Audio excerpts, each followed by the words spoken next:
저와 같은 청원에 힘입어서 약 2달 만에 이준석 의원님을 다시 모셨습니다. 네. 1월에 출연하신 영상이 무려 7만 뷰를 넘었어요. 예. 그래서 최근에 조기 대선 첫 후보로 선출되셨는데 예. 오늘은 특별히 이준석 의원님 마크맨으로 맹활약하고 있는 우리 정겨운 기자와 함께 정 기자가 엄선한 질문으로 이준석 대선 후보 인터뷰를 진행해 보도록 하겠습니다. 네. 의원님 안녕하세요. 안녕하세요. 평소에 의원님한테 궁금했던 것들 이런저런 거 이제 뭐 준비해봤는데 이제 좀 본격 시작 전에 앞서서 이제 이준석 의원님 인터뷰한다고 주변에 하니까 궁금한 게 뭐냐고 하니까 네. 이게 되게 정치 이제 그런 관심 있으신 분들이 이런 걸 궁금해하더라고. 이제 이준석이 대통령이 되면 이제 영부인은 어떻게 되는 거냐. 개혁신당이 개혁 여당이 되면은 네. 영부인 어떻게 되냐. 그래서 이제 70일 안에 결혼 계획 있으신지. 70일은 없습니다. 향후에는 향후에는 하겠죠, 언젠가. 그리고 아마 대통령이 되게 되면은 이게 인수위도 없는 기간이다 보니까 굉장히 바쁘게 지나갈 테고, 그 바쁜 게 지나가고 나면은 그 다음 생각이 나겠죠. 그래서 혹시 여자친구가 생긴다면 경우가 어떻게 되는 것이냐 뭐 이런 걸 궁금해하는 친구들도 있더라고요. 여자친구를 경우 어떻게 할 것이냐. 네, 그거는 뭐 경호처가 알아서 하라고 해서. 퍼스트 걸프렌드. 네, 경호처가 알아서 해야죠, 그거는. 예. 일단 그러면 이제 최근에 이제 당에서 선거를 거쳐서 공식 대선 후보가 되셨잖아요. 예. 소감과 간단한 계획은 어떻게 되세요? 개혁신당 입장에서는, 대선을 준비하는 것이 아주, 새롭고 신선해야 된다라는 생각 때문에 이런 정치적인 고려나 이런 것들에 대해서 보다는 우리가 어떻게 더 빠르게 움직여가지고 새로운 모습 보여줄까에 고민을 했고, 그래서 우리는 탄핵 인용을 확신하고 이런 절차를 진행하게 됐습니다. 솔직히 말하면 60일 안에 대선을 치러야 된다는 상황 속에서 국민의힘은 본인들끼리 탄핵 찬반해 갖고 싸울 테고, 민주당은 이재명 대표와 뭐 7단장이 이런 거 할 테고, 그래서 저는 개혁신당이 사실은 정치적 구도보다는 먼저 치고 나가는 게 중요하다 이런 생각을 합니다.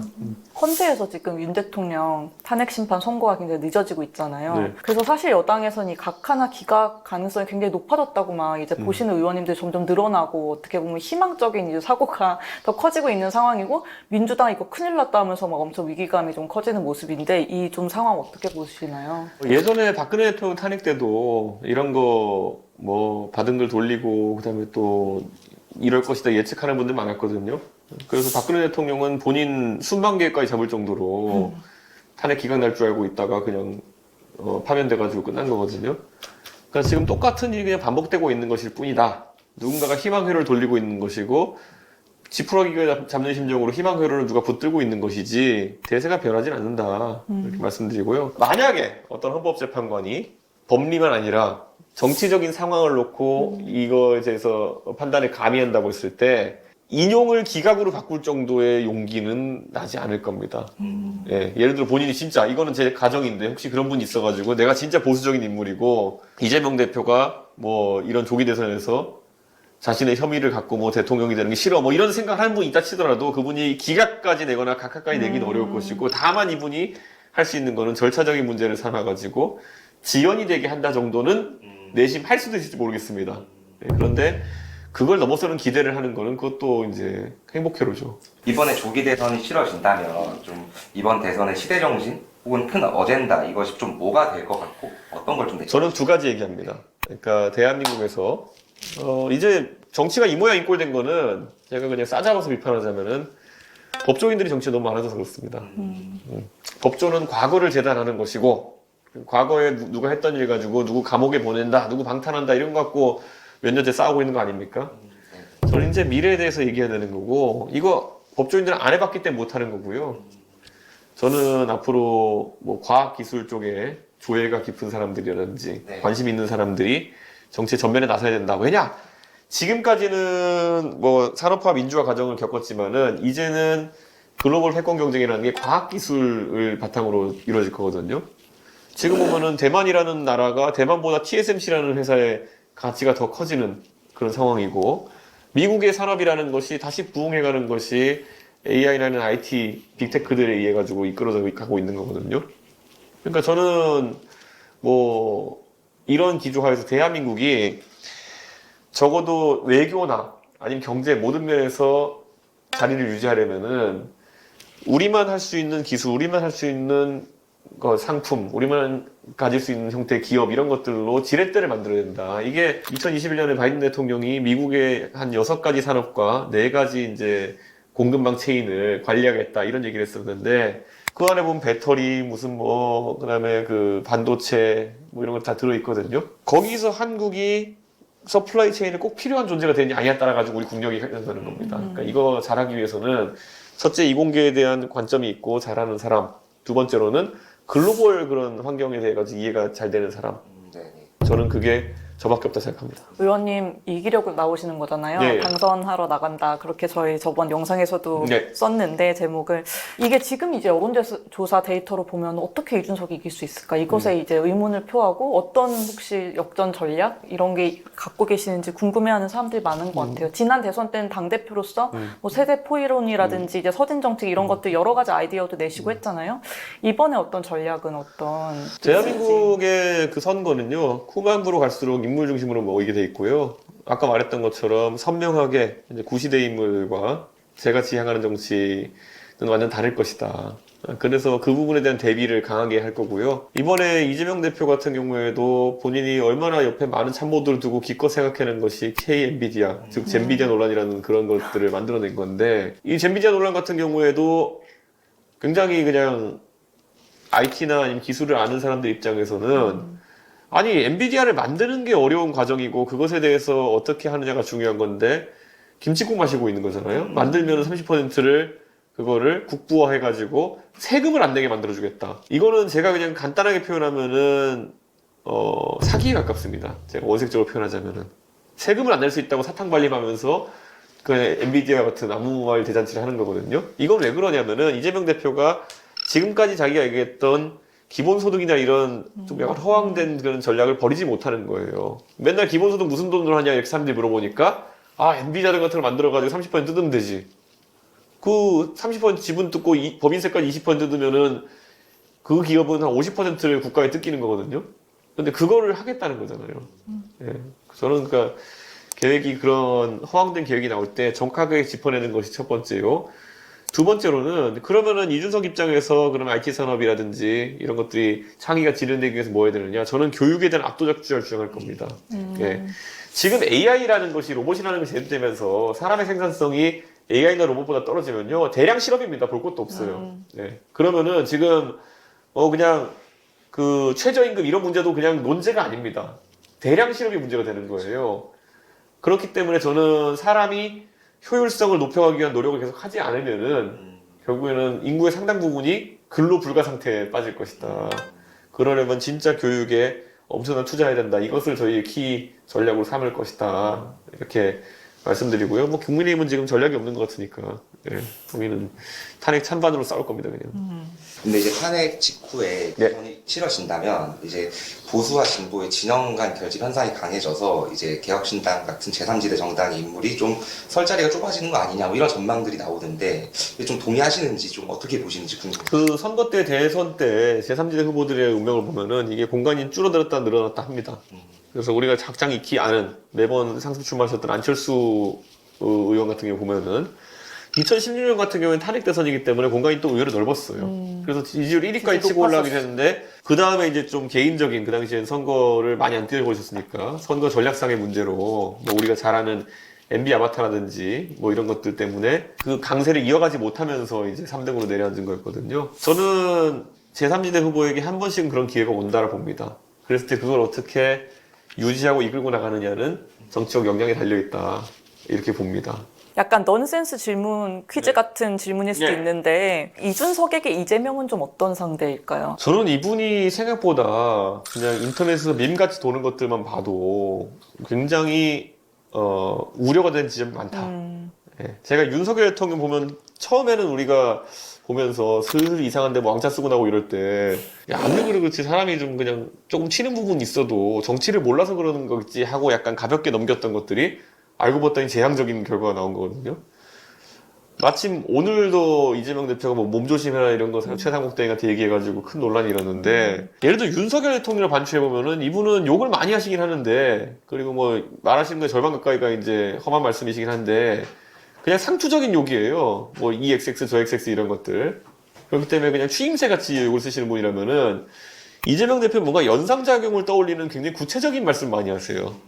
예를 들어 사람들끼리 뭐 가족끼리 싸울 수 있죠. 근데 뭐 신체 부위를 어떻게 하겠다 뭐 이런 거는 굉장히 구체적인 협박 비슷한 거잖아요. 근데 이번에도 최상목 대행한테 뭐 몸조심해라 이런 거는 굉장히 구체적인 협박 같은 거거든요. 저는 근데 이런 거는 본인이 평소에 그런 상상을 많이 해야지만 나올 수 있는 말이거든요. 예. 그러니까 저는 이거는 굉장히 위험한 지점이고, 그래서 저를 포함해서 많은 국민들이 여기도 낌새가 이상한데 윤석열을 겪어보니까 이거는 조기에 낌새가 이상할 때는 더 심각하게 들여다봐야 된다 이런 생각을 할 것 같아요. 그래서 참 여러 가지 실수를 남발하실 것 같습니다. 예. 아, 그렇다면 국민의힘 후보 중에는 혹시 누구랑 붙고 싶으신지? 저는 홍준표 시장이나 오세훈 시장하고는 너무 친해요. 네. 네, 오늘도 오전에 홍준표 시장 오늘 이제 서울대 강연 때문에 올라오셔가지고 전화 걸으셨길래 콜백했는데 뭐 이분들은 뭐 저랑 많은 것을 항상 얘기하고 했던 분들이기 때문에 부담스럽죠. 선거에서 맞부딪히는 것이. 근데 이분들이 뭐 다 잘못되라 이런 게 아니라 저한테는 굉장히 경선에서 난감한 져라. 네, 대상들이고 제가 어느 언론에 얘기하기를 한동훈 대표는 제가 이재명 대표보다도 교류가 적다. 네, 그게 사람들이 궁금해할 텐데 한동훈 전 대표는 본인이 젊다고 생각하고 자꾸 젊어지는 티를 내려고 이제 하잖아요. 그러니까 진짜 젊은 사람이 있으니까 제일 부담스럽겠죠. 예, 김문수 지사 같은 경우가 이제 난감한 케이스인데 김문수 지사가 올라오는 것이 재미는 있을 겁니다. 예. 그럼 붙고 싶은 상대는 김문수 장관으로 낙점하신 걸로. 아무래도 선명한 대비가 있으니까 네. 삼지대가 더 선명해보는 네. 효과가 있을 테고요. 그럼 뭐 오세훈 시장이나 홍준표 시장이 올라오시면 막 정책 토론 같은 것도 활발하게 벌어질 거라고 대부분입니다. 적어도 인신공격은 서로 안 하겠죠. 저는 그거 되게 크다 봅니다. 그리고 음침하게 서로를 음해하려고 들진 않겠죠.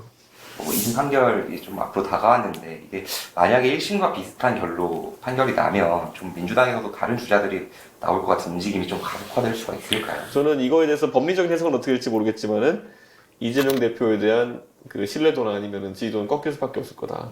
그런 생각합니다. 그리고 자꾸 이제 633 룰이라 해가지고 3개월 만에 나올 것이다 그러는데요. 대법원은 뭐 증인 신청을 받아주는 것도 아니고 대법원 말 그대로 대법관들끼리 모여가지고 야 우리 뭐 이거 볼 것도 없는데 빨리 내자면 빨리 낼 수도 있는 거예요. 빨리 내는 것에 제약은 없어요. 늦어져도 3개월 이상 가지 말라는 얘기지. 그러니까 실제로 이재명 대표가 지금 최근에 굉장히 정서적으로 불안한 모습을 보이는 이유는 야 이거 26일 날 내가 나오고 그 뒤에 탄핵이 나버리면은 이거 60일 대선인데 대선 끝나기 전에 나 이거 판단 나와가지고 후보직 박탈되고 끝나는 거 아니야? 라는 걱정을 하겠죠. 저는 확률은 낮다 보이지만은 어쨌든 벼락 맞을 확률보단 크니까. 예, 그래서 지금 굉장히 걱정이 심한 것 같다. 그러길래 평소에 기소될 만한 일을 많이 안 하셨어야 되는데. 예, 너무 이게. 그럼 조기 대선이 열림에도 불구하고 이재명 대표가 확정 판결을 받고 못 나올 가능성도 일말의 가능성도 있다. 아니죠. 지금 상황의 타임라인은 후보 등록하고 확정 판결 나면 이제 골치 아픈 거죠. 아, 그러면 그때는 이제 뭐 어떻게 번복이 번복도 안 되고 민주당이 대체 후보를 낼 수도 없고 뭐 그런 상황이 돼버리는 거니까요. 그럴 일말의 가능성도 보시는 거고요. 근데 저는 그런 생각 되게 네, 가능성이 희박하다 보거든요. 희박하다고 보는데 그 당사자인 이재명 대표는 네. 잠을 못 자겠죠. 네. 사실 지금 한국은 거의 내전 상태인데 지금 뭐 전 세계는 뭐 지금 뭐 트럼프 이제 신정부 출범 이후에 뭐 관세 전쟁, 패권 경쟁 굉장히 지금 뭐 엄청 지금 피 터지게 싸우는 중이잖아요. 그러니까 한국이 과거에는 이제 반도체 이런 특별한 그 강점이 있었지만 지금 이제 중국의 AI 이런 거 우리보다 앞서 나가는 거 아니야 이런 위기감도 커지고 있는데 트럼프 신정부에 대비해서 어떻게 좀 싸워나가야 된다고 보시는지. 그러니까 아까 말했듯이 무기는 과학기술이고 제가 과학기술에 대해서는 어느 후보보다도 잘 이해하고 있고 제 스스로가 과학고 출신이기 때문에 제가 항상 이런 얘기를 하죠. 여의도와 서초동에 보면은 서울법대가 세상의 주류인 것처럼 보이지만은 사실 전국으로 훑어놓고 보면은 굉장히 소수거든요. 근데 마찬가지로 제가 이제 특목고 세대인데 과학고등학교를 졸업한 사람이 여의도나 아니면은 뭐 어디 서울의 다른 지역에서는 소수겠지만 이공계, 연구 그리고 기업 이런 데를 보면은 주류입니다. 이들이 엘리트 포지션을 잡고 지금 의사결정을 하고 있는데 그럼 여기서는 아까 말한 법조 인맥들은 정권 잡으면은 거기밖에 모르니까 자꾸 누구 잡아놓고 누구 방탄하고 이런 것만 하고 있는 겁니다. 각 당에 지금 변호사 의원들이 제일 요란하잖아요. 제가 만약 대통령이 되면은 이공계 관련 정책이나 이공계 관련 인물들이 중심에 설 겁니다. 그래서 제가 요즘 얘기하는 게 뭐냐면은 대한민국을 먹여 살리고 세상을 바꿀 것은 소위 말하는 이공계 너드들이다 이제. 네. 이공계 너드들이 빛나는 세상을 만들겠다. 라고 하는 거거든요. 마크 주커버그나 아니면은 뭐 샘 얼트만 이런 사람도 그렇고 이런 사람들 보세요. 옷 입고 나오는 것부터 굉장히 너디하게 나오기도 하고. 예. 근데 그 사람들이 실제로 미국의 미래를 상징하는 인물이 되어가고 있는 거거든요. 저는 우리도 그렇게 된다 생각하고요. 마찬가지로 글로벌 환경에 갔을 때는 제가 해외 유학 가서 아이비리그에서 학원 나오고 이런 것들이 한국에 오면 사실 학연도 없고 지원도 없어요. 그러면은 예. 오히려 예. 그런데 이게 정작 미국에 가서 미국의 정치가 집중되어 있는 관료사회와 정치가 집중되어 있는 워싱턴 DC에서는 이게 주류 인맥입니다. 그래서 미국 출장 가면 되게 재밌는 게 뭐냐면요. 미국 측 관계자나 이런 사람들이 저랑 연이 있을 것 같은 하버드 친구들 이름을 찾아가지고 저한테 미리 물어보기도 해요. 네. 그러니까 이런 게 한 번도 대한민국이 외교에서 경험해보지 못했던 그런 상황을 좀 만들 자신이 있습니다. 그런 이제 어떤 하버드 학력 이런 걸로 이제 그쪽 인사들과 이제 교분이 있으신 거잖아요. 네. 그거를 좀 많이 활용하고 뭐 국가에 이제 기부하겠다 이런 말씀들을 하셨는데 그게 좀 구체적으로 어떤 효과로 좀 이어질 수가 있는 거죠? 외교에 있어서. 저는 지금 트럼프 대통령을 만났을 때 과거에 문재인 대통령이나 윤석열 대통령이 했던 것처럼 무슨 뭐 노래나 부르고 무슨 뭐 나무토막처럼 서 있고 이런 거로는 어떤 협상도 이끌어지지 못할 것이고 미국이 오히려 얕잡아 보일 것이다 그런 생각하는 거죠. 그런데 트럼프 대통령에 대한 연구는 해야겠지만은 적어도 미국이나 이런 곳에서 어떻게 소통 과정이 이루어지는지 논의 과정이 이루어지는지 이런 것들을 많이 경험해 본 사람은 확실히 밀도 있는 대화를 할 수 있고요. 이런 얘기도 합니다.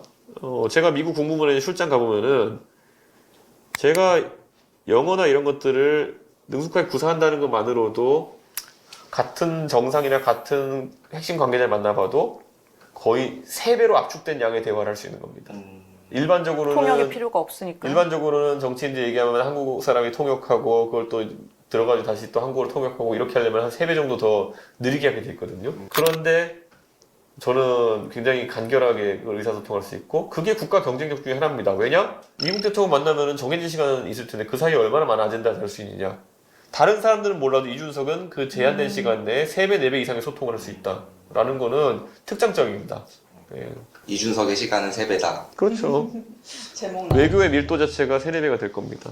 아무래도 이공계에 대한 이해는 관료 집단도 나름 있으시겠지만 이제 민간 쪽이 많잖아요. 네. 그래서 그런 분들이 좀 이제 정책 관련 권한이 있는 자리에 들어올 수 있게 해야 된다 이런 말들이 의견들이 있었는데 그런 거는 좀 어떻게? 예를 들어 제가 항상 언급하는 게 이런 게 있어요. 삼성전자가 메모리 반도체에 있어가지고 뒤처지기 시작한 이후에 여의도 이 바닥에는 도대체 누가 개발한 논리인지 모르겠는데 와가지고 모든 정치인들이 과방위 해가지고 52시간 근로 규제를 풀어야지만 삼성이 다시 메모리 반도체 경쟁력을 찾을 수 있다. 그런데 제가 그래서 거기서는 반례를 얘기하죠. 아니 SK하이닉스는 똑같은 규제를 받는데 어떻게 리딩 컴퍼니로 치고 나가고 있는 거죠? 이렇게 질문할 수밖에 없는 건데 그래서 저는 꾸준히 지적해왔죠. 아마 국회의원 중에 제가 유일할 겁니다.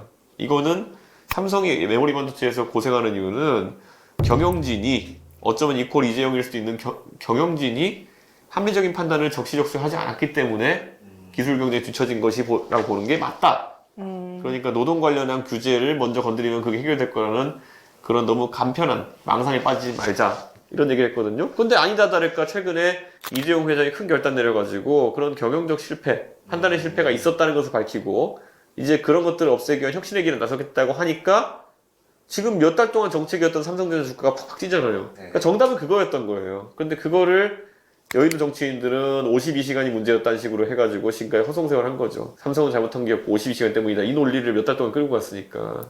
저는 그런 것에 있어서 변화가 필요하다. 혹시 이런 글로벌 이제 시대에 사실 국내 이제 반중, 현중 네.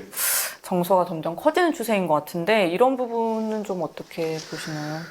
저같이 정치권에서 이용하기도 저같이 소위 말하는 중국에 대해 가지고 지적할 만큼 지적했던 사람이 거의 없을 겁니다. 제가 과거에 홍콩에서 민주화운동 시위가 있을 때 제가 직접 참관하려고 제가 제 돈으로 비행기 끊어서 갔거든요. 그 정도로 중국이 행하는 행위에 대해서 경각심을 가진 사람이 과연 있을까? 나머지들은 관망만 했잖아요. 그런데 요즘 이제 보수 정치권에서 반대파 또는 자기 맘에 안 드는 사람을 지칭할 때 너 친중이지, 뭐 화교지, 뭐 이런 거로 가는데요. 그거는 보수가 저열해지는 것이고 한편으로는 전혀 상식적이지 않은 얘기인 겁니다. 예. 그래서 옛날에 너 빨갱이지 확장판이라고 보면 되는데 결코 건드려지지 않는 담론이다 이렇게 생각합니다. 그렇게 예전에 박근혜 대통령도 종북 때려잡겠다고 난리치다가 결국 거기에 동료가 다 소진해가지고 정권 내준 거나 마찬가지인데 저는 마찬가지로 친중이나 이런 것들을 아무리 내세워봤자 저는 그것이 보수 진영의 표가 되는 형태로 돌아오지 않을 것이다. 그런 생각이 듭니다. 대통령의 중요한 역할이 뭐 외교 안보다 네. 보니까 이제 국제관계 질문들을 좀 더 준비를 했는데 네. 이제 일본과의 관계가 항상 우리 대통령에 있어서 난제잖아요. 그래서 과연 이준석 의원은 일본이라는 국가와 사이를 어떻게 생각하는가, 좀 어떤 대일 정책을 펴고 싶은가에 대해서 짚습니다. 저는 일본과 우리의 관계 속에서 물론 독도를 놓고 일본이 사실상 영토 분쟁을 일으키고 이런 부분은 강하게 저는 반감을 갖습니다. 하지만 일본이 그렇다고 해서 무력을 통해 가지고 현상 변경을 시도할 수 있다고 보진 않습니다. 그러면 우리 사회는 잠재적으로 평화가 유지되고 있는 것인데 일본이 만약에 우리의 잠재적 적국 축에도 끼지 않는 뭐 동맹은 아니지만은 우방국이라고 충분히 볼만한 상황이 국민들한테 각인되면은 무궁한 가능성이 열린다. 저는 이렇게 봅니다.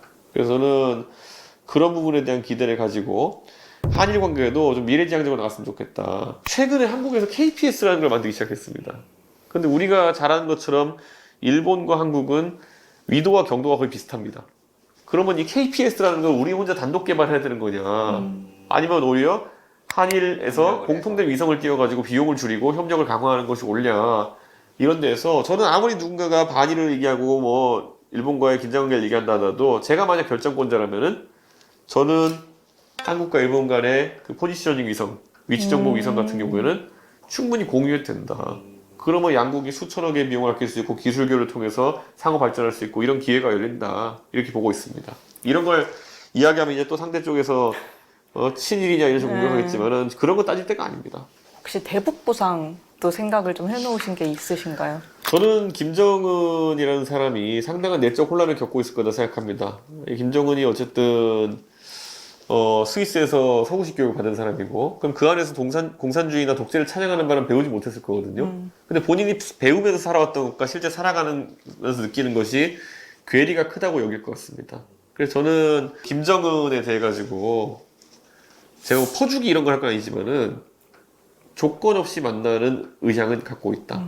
예, 조건 없이 말 그대로 퍼주기를 해서도 안 되는 것이고 무슨 약속을 해서도 안 되는 것이고 하지만 첫 번째 우선 맞닥뜨리는 것은 굉장히 중요하다. 그 인간 김정은에 대한 호기심을 갖는 게 중요하다. 반대로 저는 김정은도 그런 제안에 그렇게 화답할 거라고 생각하고 있어요. 그럼 그 다음으로는 이제 사람에 대한 무한 투자 이렇게 강조를 하고 계시는데, 그럼 인재 양성을 해야 된다 이런 관점에서 좀 현재 교육 제도가 좀 바뀌어야 된다 이런 부분이 있을까요? 두 가지입니다. 100만 명을 먹여 살릴 인재를 키우는 거는 영재 교육에 강하고요. 아까 말했던 것처럼 사람이 AI나 로봇보다 생산성이 떨어지지 않게 하려는 그런 기본적인 교육 같은 경우에는 다른 교육가 있습니다.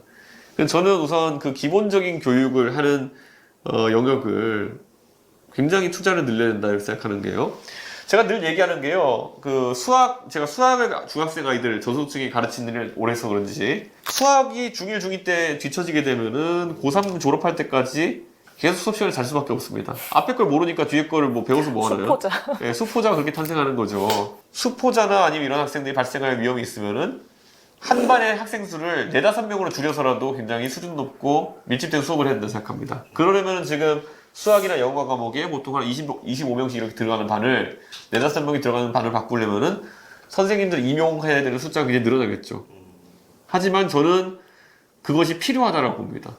우리가 어쨌든 어떤 학생을 배출할 때는 충분한 교육을 받았다는 것을 우리가 확인해서 내보내야 되는 거거든요. 근데 지금 12년 동안 시간만 때우면 졸업장을 준다라는 인식이 있는 거예요. 그래서 저는 그런 변화를 선호하고 낙인 찍기, 서열 세우기 이런 것들에 반대한다고 하면서 교육의 모든 정보의 틀을 없애버렸습니다. 예를 들어 전국 단위 일제고사, 성취도 평가 같은 것들은 어느 지역의 교육에 어떤 문제가 있는지를 파악하는데 굉장히 중요한 자료예요. 제가 노원구에 정치할 때 보면요. 심심해서 노원구 관내에 있는 고등학교들 수포자 비율 이런 걸 찾아보고 있습니다. 뭐 용화여고는 뭐 2%, 뭐 재현고등학교도 2%, 뭐 수락고등학교는 뭐 10%. 이렇게 따져보면은 실제로 동네별 사정 파악 같은 게 잘 되거든요. 근데 지금 그 성취도평가, 일제평가가 사라지고 일부 희망에 따라 가지고 하는 제도로 바뀐 다음부터는 2016년 이후로는 그 학교 알림이 사이트 이런 것들이 끊겼어요. 예, 원래 그런 데 가면 학교에 대한 정보가 있었는데. 그래서 저는 이런 것들을 좀, 정보를 투명하게 공개하고, 만약에 어떤 학교에, 좀 부족한 게 있다. 그러면은 교사를 대량 투입한다든지, 이런 식으로 전략을 세워가야 되는 거겠죠. 그러면은 좀 현실적으로 이제 학부모들이나 학생들 이렇게 좀 궁금할 거는 과연 이제 이준석이 대통령이 된다면 현실적인 입시 이런 제도들의 변화를 준다는 건가? 어떻게 한다는 건가? 이게 궁금할 것 같은데. 저는 이미 누차 제가 책을 썼을 때마다 얘기했던 게, 저는 대한민국의 대학이 각자의 권학 이념이 있을 것이고 그에 따라서 학생을 선발해서 인재를 키워야 되는데, 지금은 특색이 사라진 학교도 돼버렸어요. 어느 학교를 가나 예전에는 뭐 행시 몇 명 붙었다, 사시 몇 명 붙었다가 자신들의 판단 기준이 돼서 얘기했던 거고요. 저는 좀 그런 것들을 바꿔내고 싶어요. 예.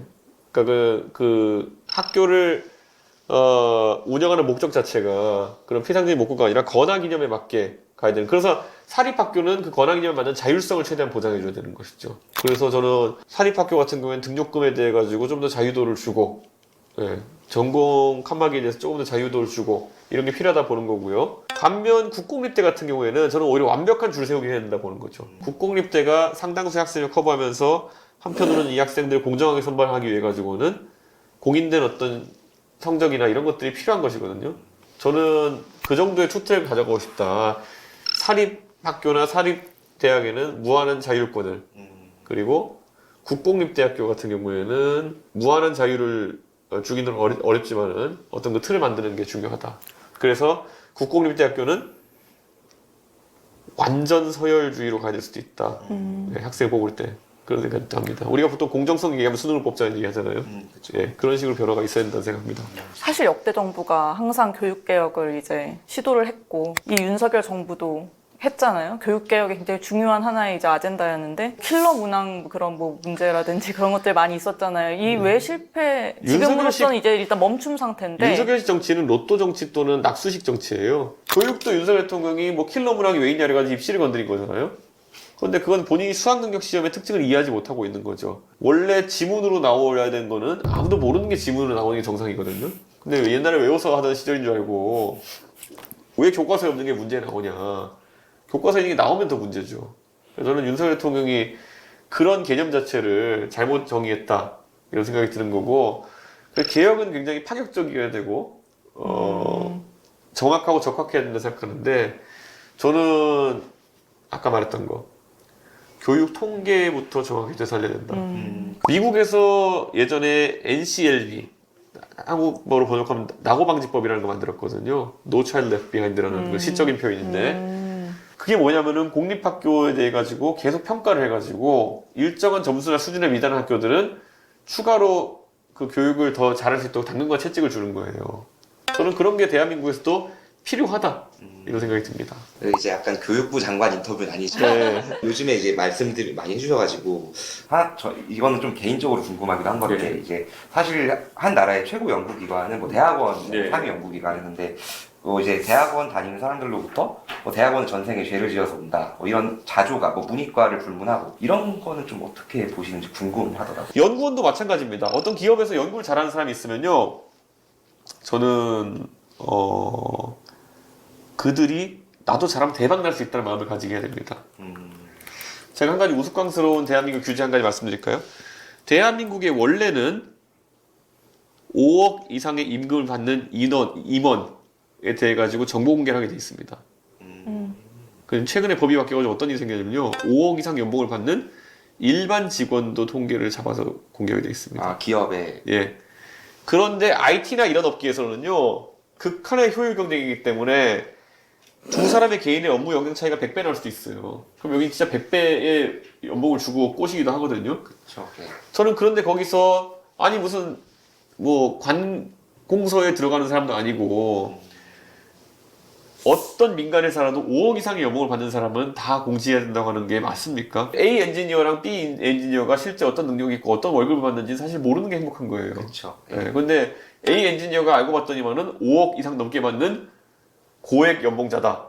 그거 공장에 퍼지는데 하루 걸립니다. 그렇죠. 네, 하루 뒤에는 모든 사람들이 야 제가 뭔데 저기서 5억을 받아 이런 식으로 공격받으라는 거거든요. 사실 서로 월급은 좀 숨기잖아요. 서로. 그러니까요. 그런데 그런 식으로 이제 그 판이 가면은 또 해외로 다 유출되고 다 또 유출되죠. 인재들이 그런데 그 사람들의 신상을 공개하라고 하는 것은 반대로 5억 이상 받을 만한 사람이면은 한국에 취업하지 않는 게 좋겠다는 걸 의미하는 거고 그게 핵심 과학자고 핵심 연구원인 겁니다. 엔지니어도 10억 이상 받을 수 있어야죠. 그렇죠. 아무 걱정 안 하고. 저는 이제 서울대 강연에서도 어떤 학생이 네. 처음 질문하신 학생 기억나시죠? 그러니까 이 의원님은 이제 본인이 이제 뭐 혐오를 조장하거나 뭐 갈라치기를 하지 않았다 이런 입장을 밝히셨는데 이제 그래도 아직은 적잖은 사람이 좀 뭐 장애인이나 비장애인 뭐 남녀를 좀 이렇게 가른 것 아니냐 이런 생각들을 하고 이미지를 갖고 계신 것 같긴 한데 그래서 좀 이게 어떤 외부 조건인 것 같은데 좀 어떻게 보시고 어떻게 좀 고민들을 하고 계시는지. 그런 것들은요. 오히려 제가 담담해야 돼요. 그러니까 그런 거에 가스라이팅 당하면 안 된다는 생각을 하는 거죠. 제가 여성 혐오나 장애인 혐오를 한 적이 없는데 그들이 사회적으로 다양한 담론이 올라오는 걸 막기 위해 가지고 그걸 수단처럼 사용한다 그러면은 저는 마찬가지로 그런 혐오니 갈라치기 하는 말에 끌려다닐 생각이 별로 없어요. 왜냐면 제가 그러면 딱 한마디로 반박하잖아요. 이준석이 했던 말 중에서 혐오나 갈라치기 구체적인 사례를 가져와라. 근데 아직까지도 한 3년째 그런 사람이 나타나지 않고 있거든요. 이제 뭐 어쨌든 지난 이제 국민의힘에서 이제 탈당하셔가지고 또 네. 개혁신당 만드시고 이런 이제 과정도 그렇고, 그러니까 이준석이 가는 곳마다 약간 좀 싸움이 나는 거 아니냐, 뭐 또 이렇게 보시는 분들도 있어서 조금 반론을 좀. 그러니까 그거를 옳고 그름을 따지면은 그렇게 갈 수밖에 없는 거예요. 예를 들어 지금 와서 예전에 제가 뭐 윤석열 대통령이랑 치고받는다고 윤석열 대통령 잘 지내면 안 되냐 이렇게 하던 사람들이 저한테 지금 얼굴 들고 똑같은 얘기를 할 수 있을까요? 윤석열 대통령이 이상한 사람이었고 이상한 사람과 잘 지내라는 건 네가 이상해지라는 거랑 마찬가지인 거예요. 그런데 그 관점에서 봤을 때 지금 개혁신당이 뭐 3당에 위치해 있으니까 뭐 비례 한번 받으러 왔던 사람들이 꽁 해가지고 지금 이제 저렇게 팩 돌아서고 이런 경우가 있는 건 비일비재한 거지. 제가 국민의힘 있을 때 뭐 국민의힘을 이준석 때문에 국민의힘에 탈당했어 뭐 이런 사람 본 적 있나요? 리더십이라는 것의 문제라기보다는 제3당 또는 중소기업이 위치해 있는 조직들이 겪는 일반적인 상황이다. 또 명태균 리스크를 우려하는 시각도 좀 있어요. 이거에 대해서는 좀 어떻게 말씀을 하세요? 명태균 관련해서는 제가 말한 게 거의 다 사실로 드러나지 않았나요? 2023년도에 김영선 의원이 이제 수조물 마시고 이런 걸 한번 보면서 어떻게 저런 사람을 2022년도에 공천을 할 수 있느냐. 근데 사실 공관위가 공천을 한 것이고 저는 형식적인 도장을 찍은 건데 그러면 거기서 제가 물어보죠. 무엇 때문에 김영선 의원을 공천 주면 안 되는 거예요, 그때 그러면은. 사실 김영선 의원이 2022년에는 그냥 서울대 법대 출신의 한나라당 대표를 지낸 4선 의원, 여성 변호사 이거거든요. 그거야말로 그냥 공격을 위한 공격을 하는 거고 다 이제 구름이 거치고 나면은 그냥 장난질 했던 거다 사람들이. 단일화는 지금 안 하신다는 입장이잖아요. 네. 근데 끊임없이 그거에 대해서 의심을 하는 사람들이 있잖아요. 이 부분은 완주를 하시는 목표가 확실하신 건지. 박민님은 제가 누차 얘기했지만은 저 사람들의 레코드에는 마지막으로 남은 게 뭐냐면 이준석이라는 사람은 성상납이라는 그런 추태로 당대표에 쫓겨났다를 자기들이 공식 레코드로 박아놓은 거거든요. 저거 어쩔 건지가 좀 궁금하거든요. 지금 이제 이미 검찰에서는 무혐의로 나오고 사실 무근이라고 나왔기 때문에 그 검찰을 이제 결론을 받아들이면은 자기들이 생사를 잡은 거 아닙니까? 예. 그것도 생사람을 그냥 잡은 것도 아니고 당대표를 끌어내려가지고 생사람 잡은 건데 저거는 솔직히 누군가 책임을 져야 되는 사태거든요.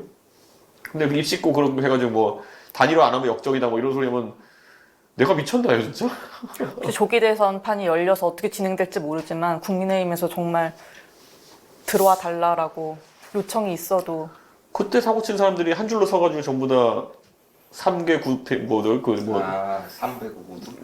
구구들인가? 그거를 하든지, 그거는 제가 알 바 아닌데, 그런다고 해가지고 상황이 달라질 것 같지도 않아요. 3개 구구들이 하든 말든 그거는 알 바 아니고, 그거는, 솔직히 말하면 저는 동탄 선거 때도 저한테 뭐 하는 사람들이 뭐 단일화 안 하면 진다 이런 쪽인데, 아니, 저는 그거와 관계없이 안 합니다. 하고 그냥 간 거거든요. 저는 그런 게 선거에 뭐 단일화한다고 산술합으로 표가 갈 거라는 생각도 하지 않기 때문에 저는 전혀 안 한다고 분이하고 있습니다 지금. 이준석 의원님 하면은 좀 온라인 활용도가 되게 높고 네. 뭐 그런 의원님으로 이제 네. 이미지가 돼 있는데 네. 뭐 전에 뭐 방송에서도 네. 뭐 커뮤니티 보이는 화면도 네. 나오고 해가지고 화제도 되고 그랬는데 뭐 커뮤니티를 하신다면 좀 어떤 데 좀 주로 들어가세요? 저는 사람들이 링크를 많이 보내줘요. 그래가지고 저에 대한 게 올라오면 페이스북 링크나 아니면 카톡으로 제 지지자들이 뭐 DC, 펜코, MLB 파크 이런 거 막 보내주거든요. 가보면 이제 제 욕하는 애들이 있습니다. 제보하려고 많이 보내주죠. 예. 근데 그런 거 많이 보고 하는데 뭐 저는 그 커뮤니티 사이트에 있는 분들이 뭐 아주 민심의 다수다 이렇게 생각하지도 않기 때문에요. 특별하게 판단하지는 않습니다. 그거 갖고. 예. 네, 오늘 의원님 저희 이제 대선 후보로 확정되신 다음에 첫 언론 인터뷰 네. 네, 저희와 함께 해주셨는데 오늘 네. 너무 즐거운 시간이었고 또 대통령으로 당선되시면 꼭 다시 출연해 예, 주실 그렇게 것을 하겠습니다. 약속을 부탁드리면서 약속드리겠습니다. 네, 오늘 여기까지 하겠습니다. 감사합니다. 감사합니다. 감사합니다.